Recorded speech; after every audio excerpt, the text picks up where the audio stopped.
So I saw this story this morning.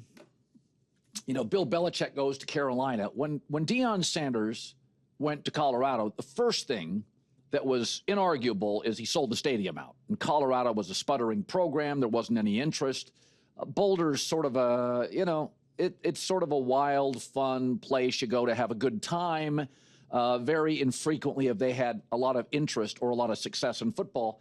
And even with Deion, they weren't super successful, but they got on TV a lot. They were interesting. I thought he did a pretty good job to get them on television. They don't win a ton of games, even though they are in the Big 12, which is one of the weaker conferences, not ACC weak, but kind of weak. But Deion has made them relevant. And in college football, the recruiting at Colorado now is relevant, and that's what matters. Now, I do think Carolina historically is a better football program than Colorado, and there's more money in it, especially for football. But this is interesting. Carolina has sold out their season tickets before they have played a game under Bill Belichick. So it's the Deion effect. And I think what is fascinating about Belichick, so I think if you put Belichick in the SEC or the Big Ten, he'd get rolled. Because I've always had this theory, is that the key to NFL coaching is just raw intelligence. Mostly smarter coaches win. Okay, because you pick the players and you can practice much longer. College football is different. You need to be able to recruit. You got to have great energy. Intelligence to some degree can be muted. Now, we know Nick Saban is really smart, but Nick was also relentless on the recruiting trail, tons of energy, always a smile, great brand, and again, relentless when it came to getting players. He was pre-NIL the best recruiter I think I've ever seen. So, and so I always thought John Gruden would be a great college coach. Smart enough, but great recruiter, great energy. Pete Carroll is not known as a schematic whiz. Great college coach. Jim Harbaugh, simple themes, repetitive in his themes, great energy and recruiter. Yet Bill Walsh at Stanford, his last 2 years, he was 7-14-1 combined. Arguably the smartest coach in league history. Bill Walsh with smart players, not that successful at Stanford. Jim Harbaugh, much more successful. Harbaugh could recruit. Harbaugh had greater energy. Harbaugh had very simple themes. Belichick's smart. I think the one thing that saves Belichick is the ACC is terrible. If I looked at Joel Klatt's preseason top 15, there is one ACC team in it, and that is Clemson. Now, Clemson has, I think, the second or third best quarterback in college football, and they returned most of their really good players. They didn't transfer, but they're not really an NIL story. I don't think they're a national championship contender, but I think they have a good coach. They have a first-round quarterback, and a lot of good players returned and didn't transfer. But there's no other ACC teams there. You got BYU and Arizona State and South Carolina and Illinois all above the next ACC team.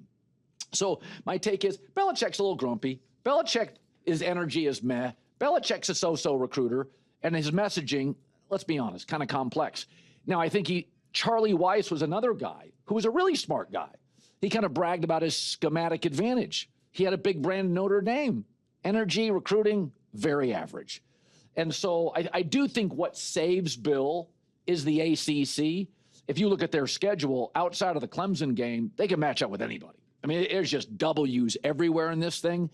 But like Deion Sanders, and this is why I've supported Bill Belichick and Jordan Hudson, Carolina's a basketball school. Colorado's a nothing school. Social currency, attention is your stock market. And I think North Carolina and Belichick, I've got them as my third story today. I don't have the Carolina Tar Heels basketball program as my third story. So for some of these programs like Colorado and Carolina, selling out the stadium, getting on television, raising NIL money, trumps getting to the playoffs. This is interesting. So in the history of the NFL, I don't remember a quarterback room that was weirder than the Cleveland Browns. So it's Deshaun Watson, who's hurt, nobody likes and won't play. 2 rookies drafted, Dylan Gabriel and Shedeur Sanders.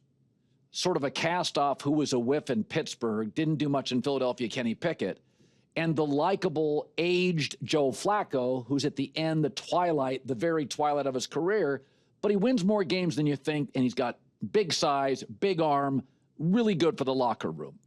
So it just, to me, so they have OTAs in a week. They just had mini camp.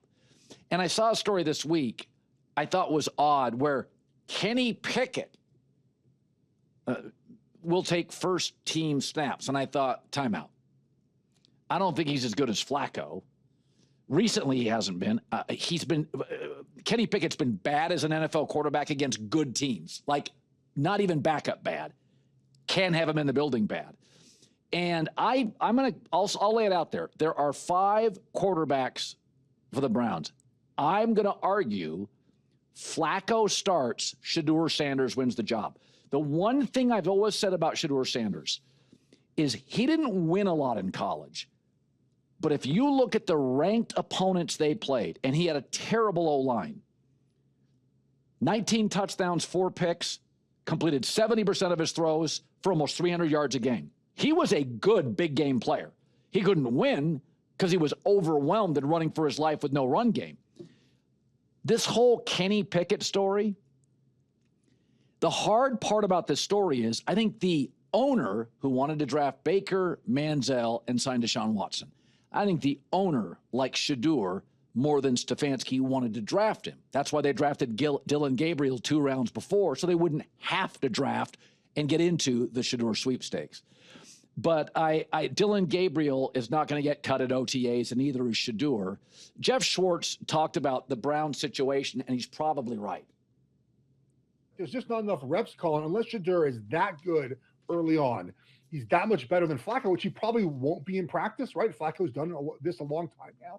So you basically would have to give him the job saying, hey, man, we just see so much in practice. There's not a lot to see in games yet. We'll give him jobs. I think early on, it's probably Flacco, Pickett, whoever wins that job. And then the primary backup will just be the winner of the Sanders-Gabriel. Well, if that's the case, Shedeur Sanders is a much better pro prospect than Dylan Gabriel. So my money is Flacco beats out Pickett, and then Shedeur is the backup and becomes the starter very quickly.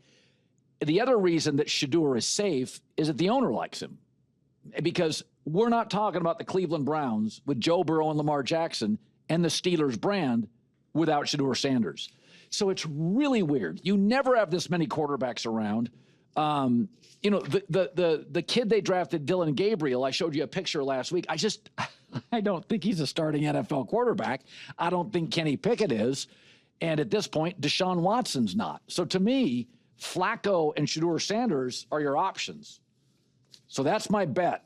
Flacco wins the job, Shedeur wins the backup, and you don't have to like Shedeur Sanders, but if Dion would have never spoke, would have never said the things he said during Super Bowl week, there's no way Shedeur Sanders drops past the middle of the second round. You don't have to love him, but a fifth-round quarterback is viewed solely as a backup.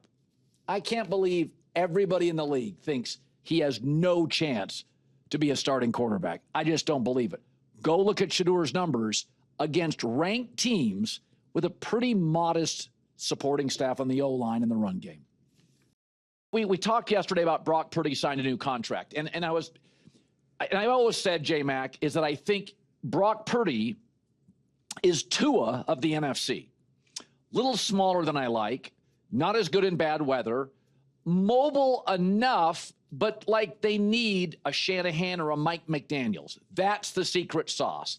Left with a defensive coach, Tua was overwhelmed. If you gave Brock Purdy a defensive coach, Matt Eberflus, I think he would be overwhelmed. But Tua and McDaniel have the right coach, the right system. And, one guy had Waddle and Tyreek Hill. One has Kittle, had Debo, Christian McCaffrey. So it works to some level. Don't love either, but I like both. But when you start circumstantially paying too much for Tua, now he's got a weak O-line, and he's just not good enough and gets exposed. That's what I think will eventually, over time, happen to Brock Purdy. So I was talking to somebody yesterday about this. So the Niners signed Fred Warner yesterday to a huge contract. So the Niners are now paying three positions you'd prefer to get value out of, positions the rival Rams don't pay anything to. They're now paying Christian McCaffrey, a running back, second most for a running back in the league, George Kittle, first most for a tight end, and Fred Warner, first most for a linebacker. And they're doing this because they have to, because they've missed on so many picks. John Lynch, in my opinion, has not been a great drafter, and I think Shanahan has the power in the building. San Francisco also gave up 3 first-round picks for Trey Lance. So now what you have to do is you get forced to sign positional players where you'd really like value. I mean, right now, the Rams don't pay anything for linebackers. The Rams don't pay anything for corner. They don't pay anything for safety. They don't even pay a ton for a left tackle. And so I've said with Tua and Purdy, it's situational. I'd like him at $38 million. I'd like him at 42. I don't like him in the 50s. And here's an example of what I'm talking about. If you go look at the Niners, I took their last 5 drafts. In their last 18 picks in 23 and 22 drafts, the Niners have 1 hit, Brock Purdy, 1. I'll give you Jake Moody, but I don't think anybody loves a kicker in the 3rd round, and he's been disappointing.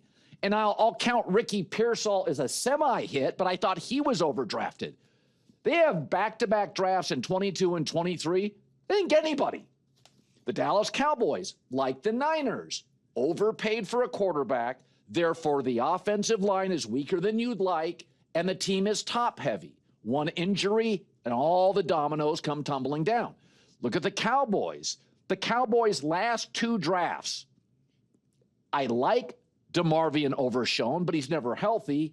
Tyler Guyton, I'm not sure he's a hit. I'll give it to you. But I would argue in their last 2 drafts, they don't have 1 absolute hit. Conversely, the Lions had a 3-draft stretch, 21, 22, 23, where they had 12 hits in 3 drafts. So the Jared Goff contract, and Jared's better, in my opinion, as a natural talent than Purdy or Tua, it's not as punitive because they can let go of veterans. They hit on draft picks. Similarly, the Philadelphia Eagles, the Jalen Hurts contract, they can pay Saquon Barkley because they never miss on their 1st or 2nd round picks. I mean, they've gone 4 years where they've hit on all of them. And they got Jalen Hurts for free for years because he was a 2nd round pick. So last season was an example of what I think the Niners are going to face over the next 2 to 3 years. Last year, Christian McCaffrey got hurt. Trent Williams got hurt. Oh, Brandon Ayuk got hurt.